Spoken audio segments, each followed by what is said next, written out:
gracias por concedernos esta entrevista. Somos estudiantes de bachillerato y pronto tenemos que tomar decisiones sobre nuestro futuro profesional. ¿Por qué decidió usted dedicarse a la farmacia?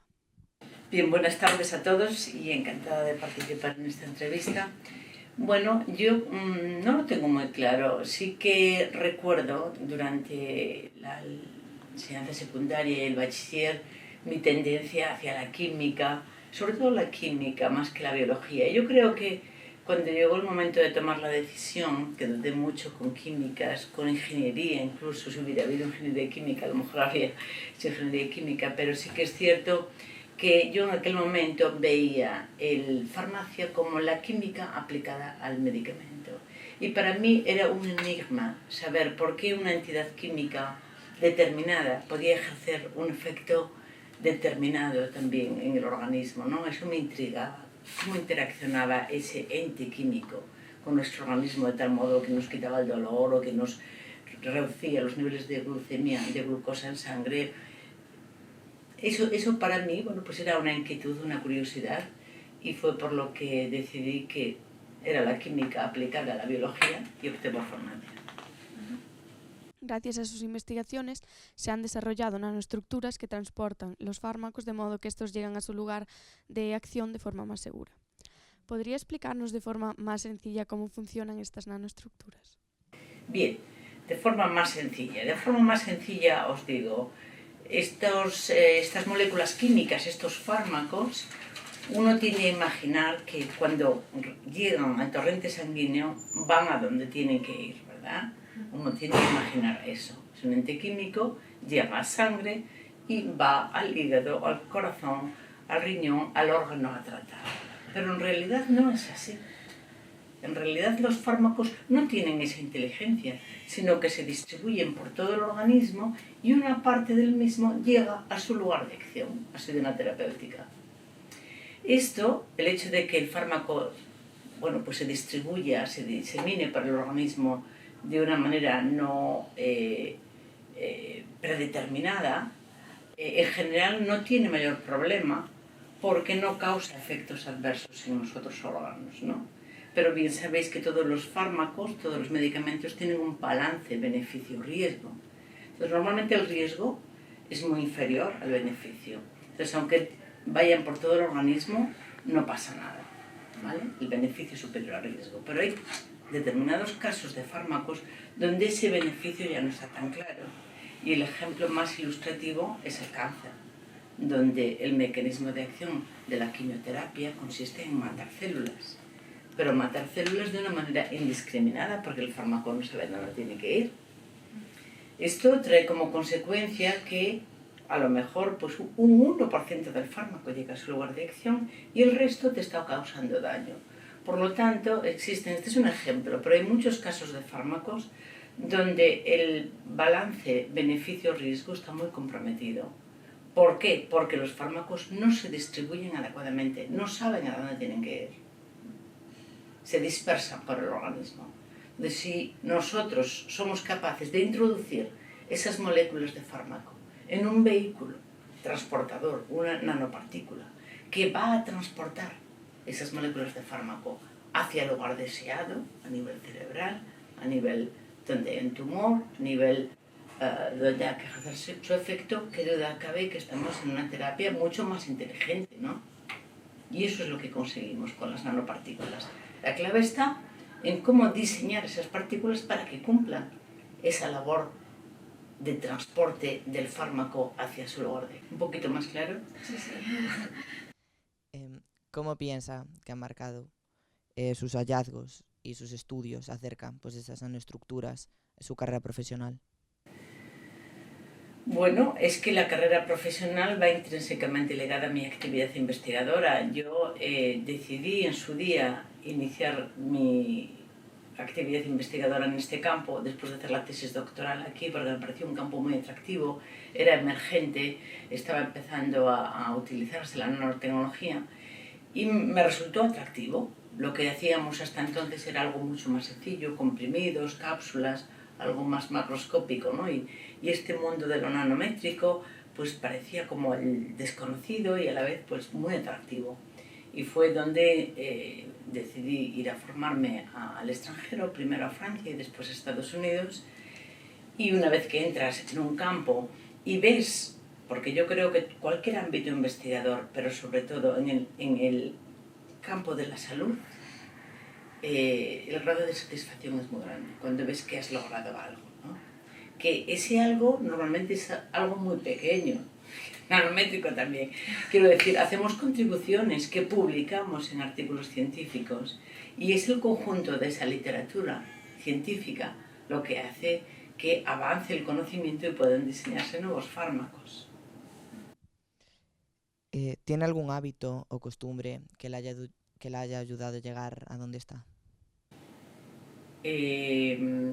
Más que hábito o costumbre, yo creo que tengo el hábito de trabajar mucho y más que hábitos yo diría perfiles personales, ¿no? Yo creo que a mí me encantan los retos y soy como muy persistente, muy determinada. Cuando algo se me pone ahí es que hago todo lo posible por conseguirlo, ¿no? Entonces yo creo que eso ha jugado un papel. En la investigación es muy importante ser atrevidos y determinados. Es decir, fijarse un objetivo y sí o sí, a lo mejor no llego a ese objetivo, porque eso es lo más corriente en investigación. Pero con esa determinación, fijada en ese objetivo, seguro que llegas a un buen puerto. Y luego yo creo que las habilidades de comunicación, de establecimiento de redes de comunicación y de contacto es algo que favorece mucho en la carrera científica, ¿no? Porque a fin de cuentas todo lo que hacemos lo hacemos en colaboración con otros científicos. Y si tienes capacidad para relacionarte, para generar una buena sintonía, pues estás mucho más abierto a proyectos de colaboración. Los proyectos colaborativos te permiten llegar mucho más lejos. Por ejemplo, nosotros tratamos la nanotecnología como un instrumento transversal, es decir, no va orientado a una enfermedad, va orientado a resolver el problema de los fármacos, de las vacunas, en múltiples ámbitos terapéuticos. Trabajamos en cáncer, trabajamos en enfermedades del sistema nervioso central, Alzheimer, por ejemplo, trabajamos en esclerosis múltiple, trabajamos en SIDA, trabajamos en enfermedades oculares y en enfermedades dermatológicas, en diabetes, enfermedades autoinmunes, en todas estas enfermedades trabajamos. ¿Cómo lo logramos? Porque todos y cada uno de estos proyectos terapéuticos los hacemos en colaboración con expertos de cada uno de los ámbitos. Si es en oncología, trabajaremos con oncólogos, con biólogos celulares, expertos en cáncer. Si es en oftalmología, en colaboración con oftalmólogos y también biólogos expertos en ese ámbito. Es decir, en vacunas con inmunólogos. Y eso para mí es un aliciente enorme, estar aprendiendo continuamente de gente de diferentes ámbitos. Es lo bonito de la transversalidad de la tecnología, que te permite ver un amplio espectro de enfermedades. Bueno, como ha dicho antes, ha estudiado durante algunos años en el extranjero, primero en Francia y luego en Estados Unidos. ¿Qué piensa que podemos aprender de estos países en cuanto a investigación? ¿Y qué y cómo aprendió usted allí? Bueno, yo aprendí muchísimo porque hay que partir de la base de que era un momento histórico en España en el que apenas se invertía en investigación. Se invierte poco al día de hoy, pero de aquella prácticamente nada, ni siquiera existía una ley de universidades, una ley de investigación. Por tanto, claro, había una diferencia muy grande con respecto a lo que se hacía en Francia. En Francia yo llegué allí y vi un laboratorio de verdad, ¿no? Nosotros aquí estábamos intentando, pero era muy poco lo que podíamos hacer porque no existía financiación para la investigación. Entonces, Francia ya fue un salto muy importante.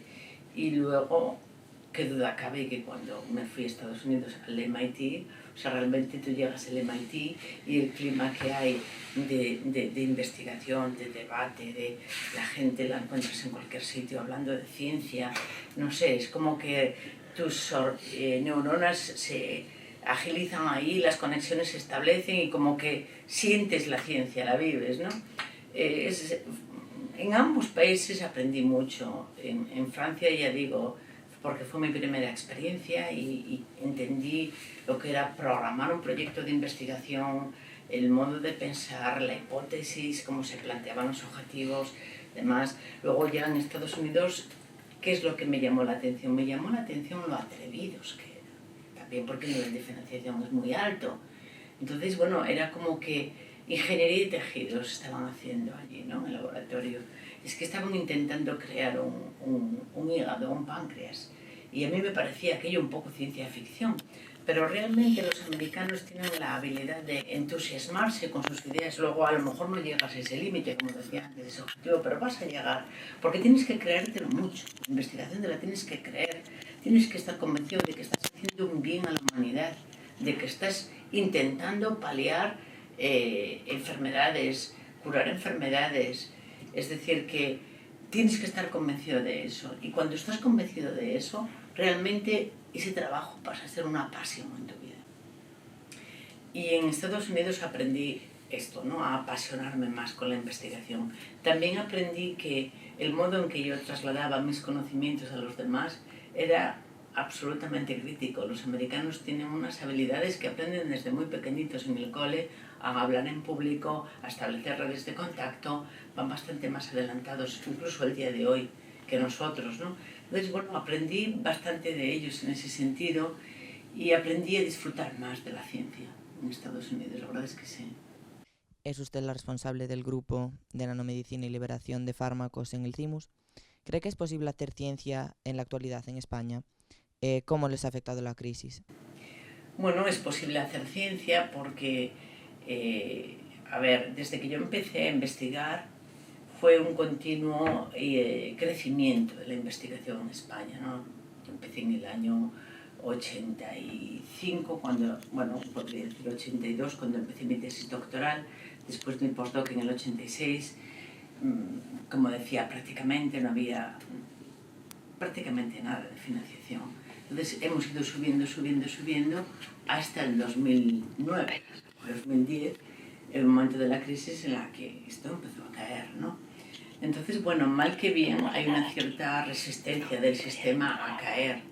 Entonces, bueno, pues nos peleamos por ir a Europa, por intentar buscar industrias por todo el mundo que financien la investigación, y esto sigue más o menos adelante, en algunos casos, en otros no. Se está destruyendo el tejido investigador, eso está claro.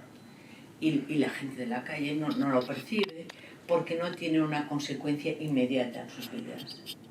Pero qué duda cabe que si la investigación se va reduciendo, se va anulando en este país, va a tener consecuencias muy graves para el futuro del país. Porque la investigación solamente se ve, el esfuerzo que se dedica a la investigación se ve en décadas, no se ve en unos pocos años. Y yo sinceramente estoy muy preocupada por el escasísimo nivel de financiación, por la falta de sensibilidad. En estos días que estamos en elecciones nadie habla de ciencia, y bueno, pues no parece que sea un tema que les preocupe a los políticos. Yo sinceramente, que venga alguien y me diga si conoce algún país desarrollado donde la inversión en I+D no sea sustancial, por lo menos el doble o el triple de lo que es en España. Las nanoestructuras de las que hablábamos antes son un gran avance que permite mejorar las vacunas. Recientemente hay un gran movimiento antivacunas. ¿Qué opina de esto? ¿Qué le diría a estos padres que se niegan a vacunar a sus hijos? Bueno, yo creo que esto es para mí es incomprensible, ¿no? Es el resultado del desconocimiento.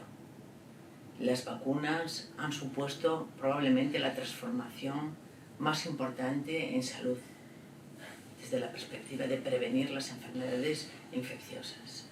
Por tanto, el ir en contra de las vacunas, no querer vacunar a sus hijos, me parece que es, por un lado, desconocimiento y, por otro lado, una gran irresponsabilidad, porque cuando uno no conoce, desde luego tienes que delegar en lo que deciden las autoridades sanitarias, y las autoridades sanitarias y las agencias de evaluación de medicamentos tienen como objetivo velar por la salud de un país, ¿no? Por tanto, lo veo de una irresponsabilidad enorme y que no se puede tolerar. que el Estado tiene que actuar contra esta serie de individuos que se niegan a aceptar el conocimiento científico y que ponen en peligro el resto de la población. Ha publicado numerosos artículos científicos. ¿Qué papel cree que debe tener la divulgación científica en nuestra sociedad? Pues muy importante. Como decía antes, un individuo solo no llega a descubrir un nuevo medicamento. Lo que hacemos es nuestras pequeñas aportaciones continuas, las vamos publicando. Y este conocimiento se va acumulando y una corriente de conocimiento llega a dar como resultado un nuevo medicamento. Pero normalmente no es la labor de un individuo solo, sino de conocimiento acumulado procedente de muchos investigadores. Y ese conocimiento se adquiere a través de los artículos científicos. Por lo tanto, si yo investigo y no difundo mi conocimiento, ¿quién se beneficia? ¿A dónde voy a llegar? Sola, a ninguna parte. Es fundamental. Los medios de comunicación permiten que muchos científicos tengan una gran presencia mediática. ¿Qué papel cree que deberían tener estos profesionales a la hora de reivindicar el papel de la ciencia en la actualidad y en el futuro? Bueno, yo considero que la presencia mediática de los científicos es bajísima. Si nos fijamos en todo lo que circula, por la parte de la televisión, donde la ciencia prácticamente ni se menciona, pero incluso a nivel de redes sociales, a nivel de... En Internet hay ciencia, por supuesto, pero no es lo que la gente está mirando habitualmente. O sea que yo diría que la divulgación científica, y en concreto en España, es todavía muy limitada. ¿Habremos llegado a un punto adecuado cuando un tema de conversación común en la calle sea sobre ciencia? Por parte de gente que no sea científica. Cuando yo vaya por la calle y alguien me pregunta ¿a qué te dedicas? Como me ocurrió en Estados Unidos, ¿a qué te dedicas? Pues hago investigación. ¿Y sobre qué investigas? Cuando te pregunten eso, en España ya es raro que te pregunten sobre qué investigas. Suele ser, científico, algo raro, no sé.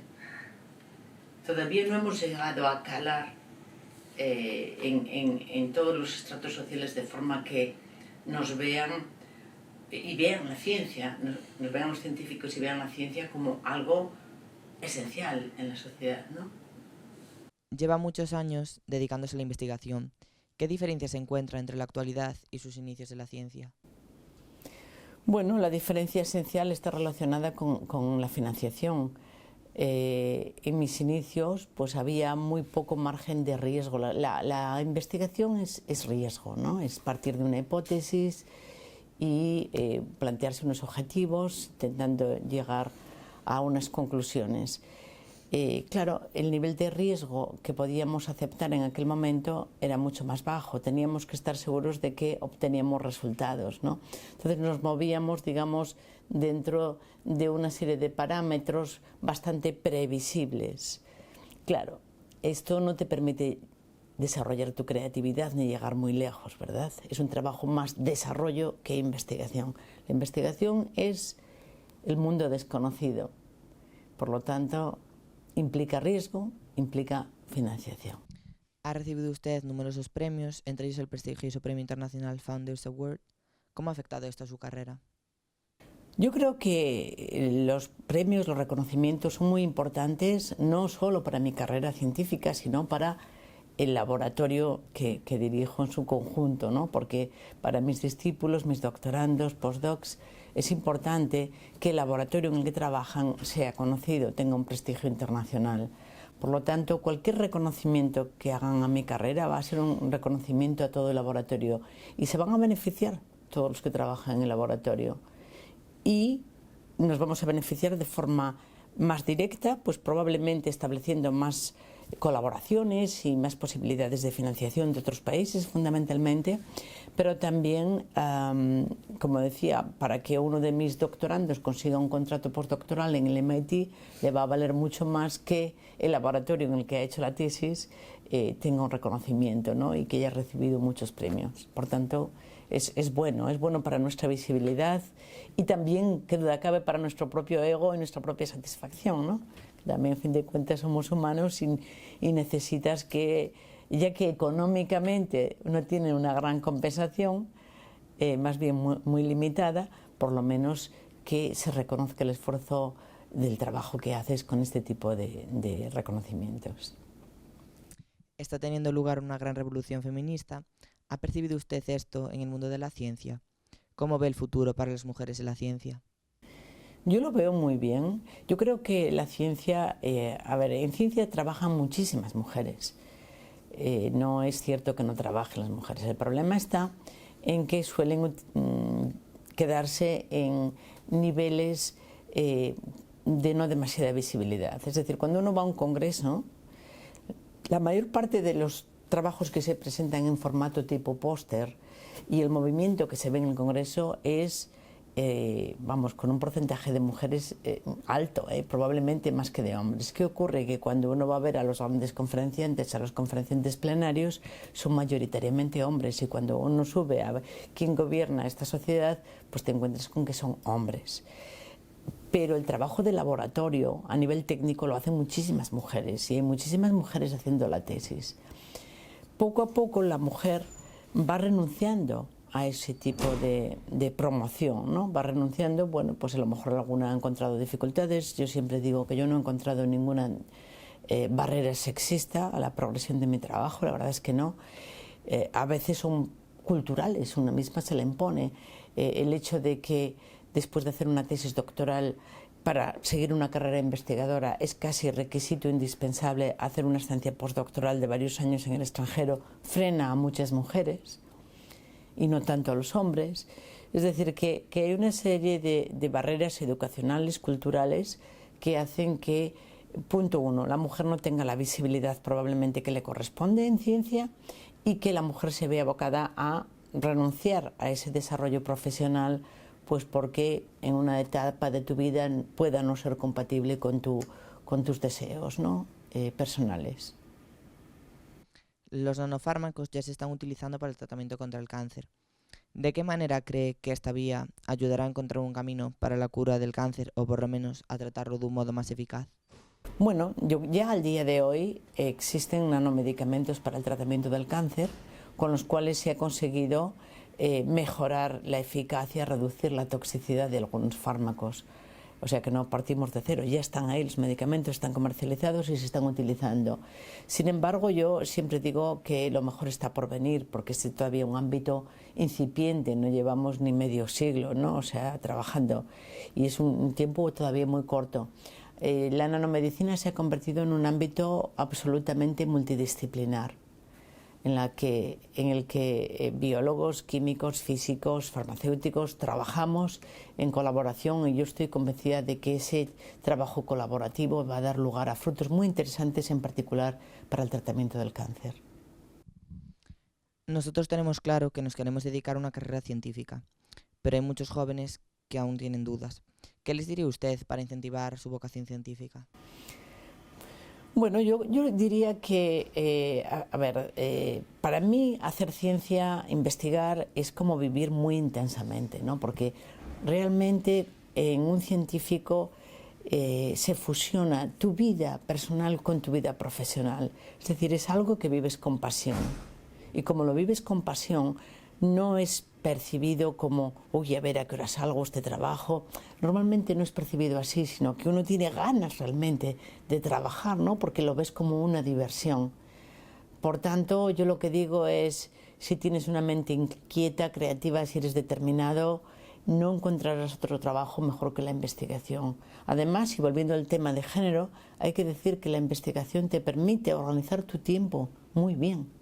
Tú decides si un día quieres trabajar 12 horas y otro quieres trabajar menos porque estás menos inspirado, y otro día tienes que terminar un proyecto y tienes que trabajar más, pero hay mucho trabajo que se puede hacer desde casa.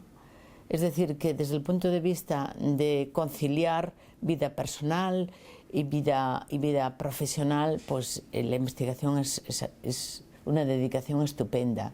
Pero sobre todo esto, ¿no? Que llega a ser algo, bueno, yo cuando me preguntan ¿cuántas horas trabajas? Digo, pues no lo sé, porque hay veces que estoy en la ducha y estoy pensando en un experimento que vamos a hacer hoy.